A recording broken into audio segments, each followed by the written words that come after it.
ഗുരുവിനും ഗുരുപരമ്പരയ്ക്കും പ്രണാമം. എല്ലാവർക്കും നമസ്കാരം. ദൈവദശകത്തിലെ 3 സാഗര സങ്കല്പങ്ങൾ എന്നതാണ് എൻ്റെ വിഷയം. നമ്മുടെ ജീവിതത്തെ നമുക്ക് പ്രധാനമായും 3 രീതിയിൽ സമീപിക്കാം. ഒന്നാമത്തേത് തത്വചിന്താപരമായിട്ടുള്ള സമീപനം. അത് ഊഹാപോഹ വിചക്ഷണന്മാരായ ദാർശനികരുടേതാണ്. രണ്ടാമതായിട്ടുള്ളത് മതപരമായ സമീപനമാണ്. അത് ഭക്തന്മാരുടെ രീതിയാണ്. വൈകാരിക പ്രധാനമായ അനുഭൂതിക്കാണ് അവർ പ്രാധാന്യം നൽകുന്നത്. മൂന്നാമതായിട്ടുള്ളത് ശാസ്ത്രീയമായിട്ടുള്ള ഒരു സമീപനമാണ്. അത് ജീവിതത്തിൻ്റെ വസ്തുനിഷ്ഠമായ അംശത്തിന് പ്രാധാന്യം നൽകി ചരിത്രത്തിൽ കഴിഞ്ഞുപോയ കാര്യങ്ങൾ മനസ്സിൽ വെച്ചുകൊണ്ട് പരീക്ഷണങ്ങളും നിരീക്ഷണങ്ങളും ഉപയോഗിച്ച് പുതിയ ആശയങ്ങളിലേക്കും നിഗമനങ്ങളിലേക്കും എത്തിച്ചേരുന്ന ശാസ്ത്രജ്ഞന്മാരുടെ രീതിയാണ്.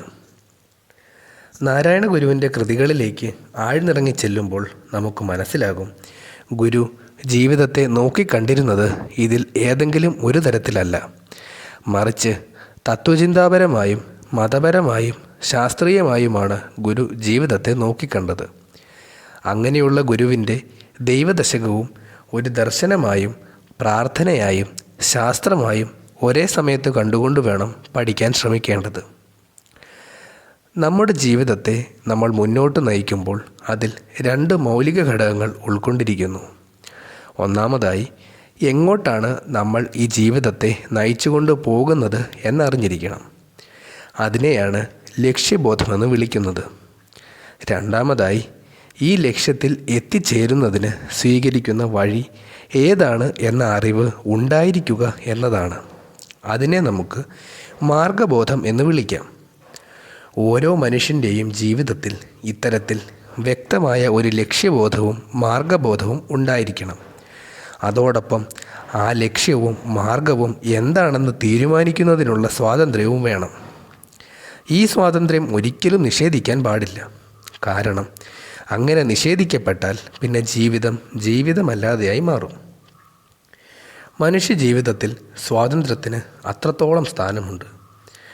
നമ്മുടെ ജീവിതത്തിൻ്റെ ലക്ഷ്യത്തെ സംബന്ധിച്ചും മാർഗത്തെ സംബന്ധിച്ചും വ്യക്തമായ ഒരു തീരുമാനം എടുക്കാൻ പലപ്പോഴും നമുക്ക് സാധിക്കില്ല. അങ്ങനെ വരുമ്പോൾ തന്നേക്കാൾ അറിവുള്ളവരെന്ന് തോന്നുന്നവരുടെ ഉപദേശം സ്വീകരിക്കാറുണ്ട്. പക്ഷേ അങ്ങനെ മറ്റൊരാളുടെ ഉപദേശം സ്വീകരിക്കുമ്പോഴും ആ ഉപദേശം പാലിക്കുകയോ പാലിക്കാതിരിക്കുകയോ ചെയ്യാനുള്ള സ്വാതന്ത്ര്യം നമുക്കുണ്ട്.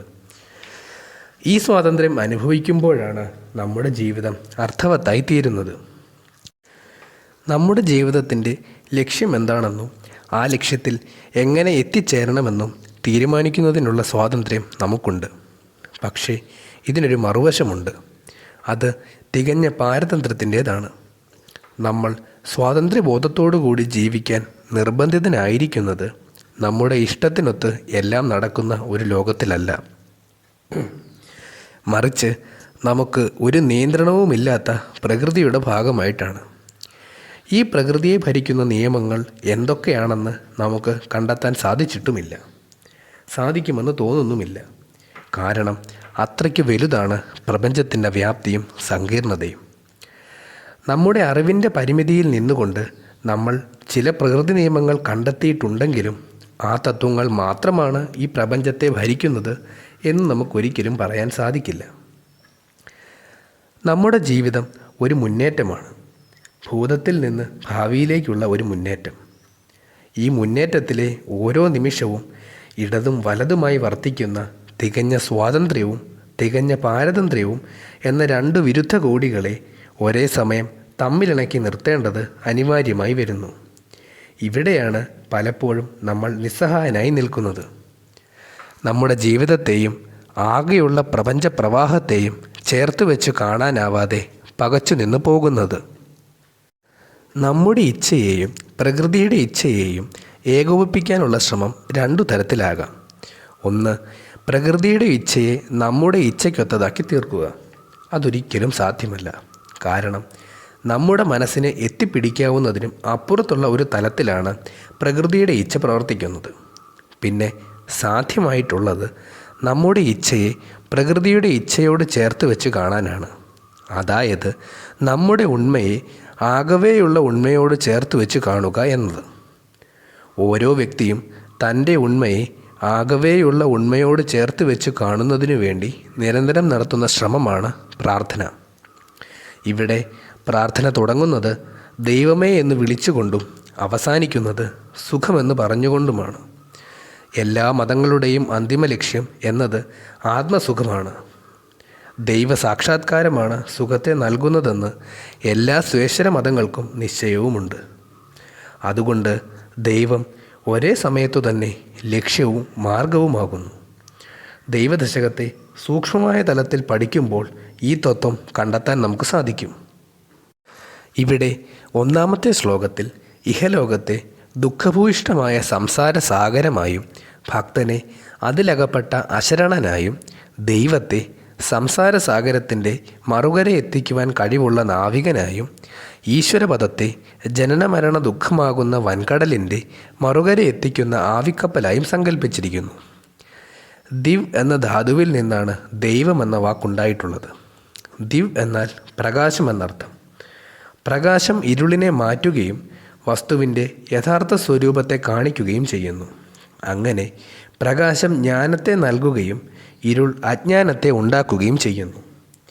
അങ്ങനെ പ്രകാശമില്ലാത്തിടത്ത് ഇരുളും ജ്ഞാനമില്ലാത്തിടത്ത് അജ്ഞാനവും ഉണ്ടാകുന്നു. ഇരുളും അജ്ഞാനവും ഉണ്ടാകുമ്പോൾ അവിടെ ഭയവും ശോകവും ഉണ്ടാകുന്നു. അങ്ങനെ ശോകമോഹാദികൾ കൊണ്ട് ലോകം നിറഞ്ഞിരിക്കുന്നതിനാൽ ഈ ലോകത്തെ അന്ധകാരാവൃതമായ സംസാര സാഗരമായി കരുതുന്നു. ബാഹ്യമായ ഇരുളിനെ ബാഹ്യമായ പ്രകാശം കൊണ്ട് മാറ്റാൻ സാധിക്കും. പക്ഷേ ഇവിടെ ഇരുൾ ആന്തരികമാണ്. അതുകൊണ്ട് പ്രകാശം ഉള്ളിൽ നിന്ന് വരണം. അതായത് അറിവാകുന്ന പ്രകാശം കൊണ്ടേ അജ്ഞാനം എന്ന ഇരുളിനെ മാറ്റാൻ സാധിക്കൂ. ഇവിടെ ദൈവത്തെ നാവികനോട് ഉപമിച്ചിരിക്കുന്നു. നടുക്കടലിൽ അകപ്പെട്ടിരിക്കുന്ന ഒരു കപ്പലിനെ ഏതെങ്കിലും ഒരു വഴിക്ക് തിരിച്ചുവിട്ടാൽ അത് ലക്ഷ്യസ്ഥാനത്തെത്തുകയില്ല. അവിടെ ദിക്കുകളും കപ്പൽ ചാലുകളും ഏറ്റവും അടുത്ത കരയും നിശ്ചയമുള്ള ഒരു കപ്പിത്താൻ ഉണ്ടാകണം. ആ കപ്പിത്താന് മാത്രമേ കപ്പലിനെ ലക്ഷ്യസ്ഥാനത്തെത്തിക്കുവാൻ സാധിക്കുകയുള്ളൂ. അതുപോലെ ജീവിത രഹസ്യം അറിയാവുന്ന ഒരാൾക്ക് മാത്രമേ ജീവിതത്തെയും ദുഃഖമാകുന്ന സാഗരത്തിനപ്പുറത്ത് കൊണ്ടുപോകാൻ കഴിയുകയുള്ളൂ. ഈ രഹസ്യം അറിയുന്ന നാവികൻ ഗുരു തന്നെയാണ്. കപ്പലിലെ കപ്പിത്താനെ നമ്മൾ നേരിട്ട് കാണുന്നില്ല. അയാൾ കാണപ്പെടാത്ത മറവിലിരുന്ന് നൽകുന്ന നിർദ്ദേശങ്ങൾ നമ്മൾ ദൈവവാക്യം പോലെ കരുതി അനുസരിക്കുന്നു. ഇവിടെ നാലാമത്തെ ശ്ലോകത്തിൽ പറയുന്നത് ആഴിയും തിരയും കാറ്റും ആഴവും പോലെയാണ് കടലിന് സമാനമായ ഞങ്ങളും തിരയ്ക്കു തുല്യമായ മായയും കാറ്റിന് തുല്യമായ ദൈവമഹിമയും കടലിൻ്റെ ആഴത്തെപ്പോലെ അപ്രമേയമായ ദൈവവും എന്ന് ഞങ്ങൾക്ക് ബോധ്യമാകണം. അതുകൊണ്ടുണ്ടാകുന്ന അദ്വൈത ബുദ്ധിയാൽ ഞങ്ങൾ അനുഗ്രഹീതരാകണം എന്ന്. ദൈവത്തിൽ നിന്ന് എന്തെങ്കിലും കിട്ടണമെന്നല്ല, നാം അറിവുള്ളവരായി തീരണം എന്നതാണ് ഇവിടുത്തെ അർത്ഥന. ഈ അറിവാണ് അവസാന ശ്ലോകത്തിൽ ദർശിക്കുന്ന സുഖത്തിൽ നമ്മെ കൊണ്ടെത്തിക്കുന്നത്. ദൈവത്തിൽ നിന്നും എന്തെങ്കിലും ഇങ്ങോട്ട് കിട്ടുക എന്നുള്ളതിനപ്പുറം എപ്പോഴും സുലഭമായ ദൈവകാരുണ്യം സ്വീകരിക്കാൻ നമ്മുടെ മനസ്സിനെ സജ്ജമാക്കുകയാണ് പ്രാർത്ഥനയുടെ മുഖ്യ ലക്ഷ്യം. കടലിലെ ആഴം പോലെ നമ്മുടെ ജീവിതത്തിൽ ആകെ നിറഞ്ഞിരിക്കുന്ന ഒരു തത്വമാണ് ദൈവം. ആ ദൈവത്തിൻ്റെ കാരുണ്യം ലഭിക്കാൻ നമ്മുടെ ഉള്ളം ആ തത്വത്തെ അറിഞ്ഞ് അതിനെ തന്നിൽ തന്നെ ഉൾക്കൊണ്ടിരിക്കുന്നതായി കാണണം. ഈ കടലിൻ്റെ സ്വരൂപം എന്ത്? അതിൽ തിരകൾ എങ്ങനെ ഉണ്ടാകുന്നു, എന്തിനുണ്ടാകുന്നു എന്നൊക്കെ ആലോചിക്കുമ്പോഴാണ് അതിലെ അദൃശ്യമായിരിക്കുന്ന പലതും വെളിപ്പെട്ടു വരുന്നത്. അതുപോലെ നമ്മളും നമ്മൾ കാണുന്ന ഈ ലോകവും വർത്തിക്കുന്നത് നമുക്ക് നേരിട്ട് നിയന്ത്രണമില്ലാത്ത ഒരു വ്യവസ്ഥയ്ക്ക് വിധേയമായിട്ടാണ് എന്ന അനുഭവം നമുക്കുണ്ടാകുമ്പോഴാണ് നമ്മുടെ ജീവിതത്തിൻ്റെയും ഈ ലോകത്തിൻ്റെയും അർത്ഥം അറിയേണ്ടത് ആവശ്യമാണെന്ന് തോന്നുന്നത്. അങ്ങനെ അന്വേഷിക്കാൻ തുടങ്ങുന്ന ഒരുവൻ്റെ മുമ്പിൽ രണ്ട് ചോദ്യങ്ങൾ ഉണ്ടാകും. ഒന്നാമതായി ഞാൻ ആര് എന്ന ചോദ്യം. രണ്ടാമതായി ഈ ലോകം എവിടെ നിന്നുണ്ടായി എന്ന ചോദ്യം. ലോകത്തിൽ ഇന്നുവരെ ഉണ്ടായിട്ടുള്ള തത്വചിന്തകളെല്ലാം ഈ രണ്ട് ചോദ്യങ്ങൾക്കുള്ള ഉത്തരം കണ്ടെത്താനുള്ള ശ്രമങ്ങളായിരുന്നു. ഈ രണ്ട് ചോദ്യങ്ങൾക്കും ഒരേ സമയം ഉത്തരം ലഭിക്കത്തക്ക വണ്ണമുള്ള ഒരു ദർശനമാണ് ഗുരു ഇവിടെ അവതരിപ്പിച്ചിരിക്കുന്നത്. സത്യം ഒന്നു മാത്രമേ ഉള്ളൂ. അതിൽ പ്രതീതമാകുന്നത് മാത്രമാണ് നമ്മുടെ ഉണ്മയും പ്രപഞ്ചത്തിലുള്ള എല്ലാത്തിൻ്റെയും ഉണ്മയും. ആ സത്യത്തെ തന്നെയാണ് ഇവിടെ ദൈവമായി കാണുന്നത്. ഉപനിഷത്തുകളിൽ അതിന് ആത്മാവ് എന്നും ബ്രഹ്മമെന്നുമുള്ള പേരുകൾ കൊടുത്തിട്ടുണ്ട്. ദൈവത്തെ ഇവിടെ കടലായല്ല, കടലിലെ ആഴമായാണ് കാണുന്നത്. കടലായി കാണുന്നത് നമ്മളെയാണ്. ആഴിയെയും ആഴത്തെയും കടലിലെ കുത്തനെയും പരപ്പനെയുമുള്ള ഭാവങ്ങളായി കണ്ടാൽ രണ്ടിലുമായി ഉൾക്കൊണ്ടിരിക്കുന്നതും ഉണ്ടെന്നും ഇല്ലെന്നും പറയാവുന്നതുമായ ഒന്നാണ് തിര. അതുപോലെ തന്നെ കാരണസത്യമായിരിക്കുന്ന ബ്രഹ്മവും കാര്യപ്രപഞ്ചവും പരമാർത്ഥത്തിൽ രണ്ടല്ല, ഒന്നാണ്. എങ്കിലും ആ ഒന്നിൽ രണ്ടിൻ്റെ പ്രതീതി ഉളവാക്കിക്കൊണ്ട് അതിൽ നിന്നു വേറല്ലാതായി ഇരിക്കുന്ന അത്ഭുത വൈഭവത്തെയാണ് ഇവിടെ മായ എന്ന് വിളിക്കുന്നത്. മായ ഉള്ളതാണെന്നും ഇല്ലാത്തതാണെന്നും ഒരേ സമയം പറയാൻ സാധിക്കുന്ന സ്ഥിതിവിശേഷം വ്യക്തമാക്കാനാണ് തിരയോടതിനെ ഉപമിച്ചിരിക്കുന്നത്. 10-ാമത്തെ ശ്ലോകത്തിൽ പറയുന്നത്, ദൈവമേ, നിന്റെ പ്രകാശമാകുന്ന നീ തന്നെ ജലമായിരിക്കുന്ന വൻകടലിൽ ഞങ്ങൾ ഒന്നൊഴിയാതെ എല്ലാവരും ആണ്ട് അതുമായി ഒന്നായിത്തീർന്ന് നിത്യമായി വാഴാനും ആ പരമാനന്ദം അനുഭവിക്കാനും സാധിക്കണേ എന്നാണ്. പ്രാർത്ഥനയുടെ ആരംഭത്തിൽ സംസാരസാഗരത്തിൽ വീണ് ഉഴലുന്നവരാണ് നമ്മൾ കാണുന്ന ആഴിയാകട്ടെ ഭവാബ്ദിയാണ്. അതിനും ആഴമുണ്ട്. ആ ആഴിയാകട്ടെ എല്ലാ തരത്തിലുള്ള ദുഃഖങ്ങളുടെയും തിന്മകളുടെയും ദ്വൈതങ്ങളുടേതുമായ ആഴക്കടലിൻ്റേതാണ്. അവിടെ നമ്മുടെ ഉദ്ദേശ്യം എത്ര വേഗത്തിൽ അശാന്തിയുടെ ആ കടലിൽ നിന്ന് പുറത്തു വരാൻ കഴിയുമോ അത്രയും വേഗം അവിടെ നിന്ന് രക്ഷപ്പെടാൻ ദൈവം അനുഗ്രഹിക്കണേ എന്നാണ്.